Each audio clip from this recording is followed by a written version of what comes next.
Euromotor Samurai 155i. Silipin natin ngayong araw. Tara!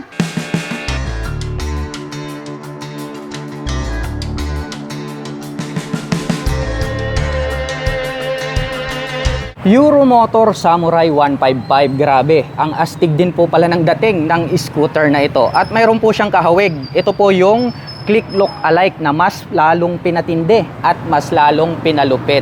Silipin po natin ito pong kanyang daytime running light. Ang astig po ng kanyang dating dahil para po itong pakpak ng agila. At located naman po rito sa bandang itaas, ito pong kanyang LED na turn signals. At mayroon pa po pala siya ritong additional na split na daytime running light sa bandang harapan.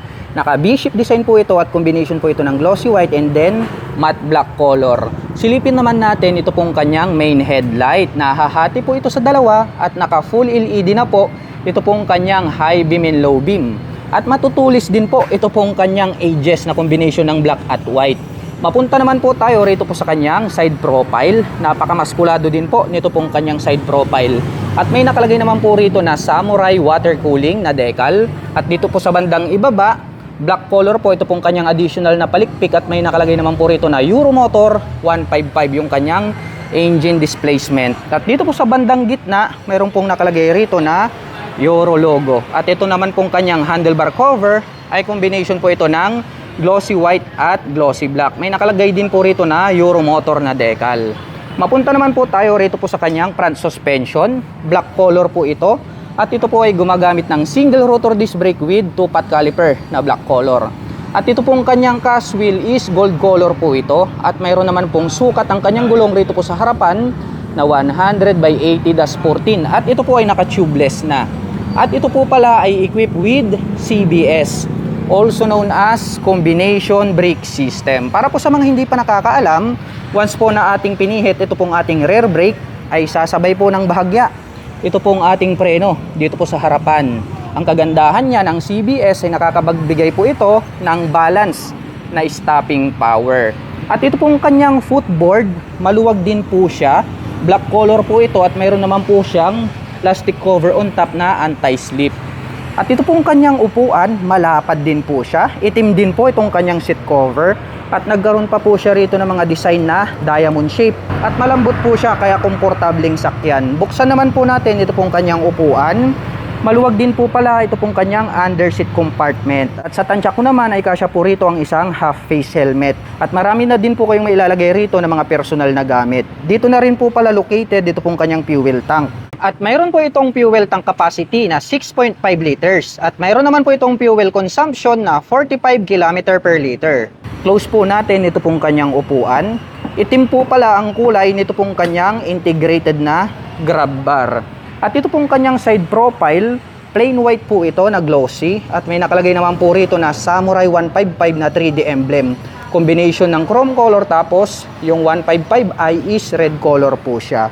At ito po pala ay equipped with side stand engine cutoff switch. Once po na naka-engage itong kanyang side stand, ay hindi na po mag-ooperate or tatakbo ito pong ating scooter. Kaya safe po tayo. At ito pong kanyang pillion step is chrome color para po sa ating back rider, not payable po yan. At ito pong kanyang engine CVT cover, nagkaroon siya ng X design dito. Black color po ang kanyang cover at may naka-intact naman po rito na Euromotor in silver color. At itim din po ang kulay nito pong kanyang airbox cover at may nakalagay naman po rito na ESP Plus, also known as Enhanced Smart Power Plus. At ngayon naman po ay susubukan nating sakyan ng Euromotor 155i para malaman natin kung gaano nga ba ito kataas. Para po sa mga magtatanong, ang aking height is 5'6". Makikita nyo naman, lapat na lapat yung ating mga paa. Kaya masasabi ko na very comfortable po ito para sa mga tulad ko na 5'6" in height. At sa tansya ko naman ay kayang-kayang i-manage po ito na mga 5 flat and above. At ito po ay naka fully digital meter panel display at naka smart keyless system ang kanyang ignition. Included na po rito yung kanyang fuel at set button. Ngayon naman ay i-activate natin itong scooter. I-press lang po natin ng isang beses and then select lang po natin dito po sa kanyang on switch. Colored na po pala ito pong kanyang digital meter panel display. At ang makikita natin dito, nandirito po yung kanyang voltmeter. Sa kabila naman po yung kanyang fuel gauge. Nandirito sa itaas ito pong kanyang clock. At nandirito po yung kanyang speedometer. Nasa gitna yung RPM at nasa baba naman po ito pong kanyang odometer. At may makikita naman po tayo rito na Euro logo. At pagdating naman po sa kanyang mga button selectors, mayroon po itong passing light, high beam and low beam, horn, at ang kanyang turn signal selector. Makikita naman po natin dito yung indicator kapag ating gagamitin. Ito po ang ating turn signals. Habang dito naman po sa kabila, mayroon po itong auto stop start system. May on and off ito pong kanyang headlight. At nadirito po yung kanyang electric starter. Itim po ang kulay nito pong kanyang mga handle grip. At black color din po ito pong kanyang mga brake levers. At ito po pala ay mayroong 2 front pocket. Dito po sa kanan, open po ito at malalim. Marami po tayong mailalagay rito na coins or gloves. Habang dito naman po sa kabila, mayroon po siyang door na pwedeng buksan.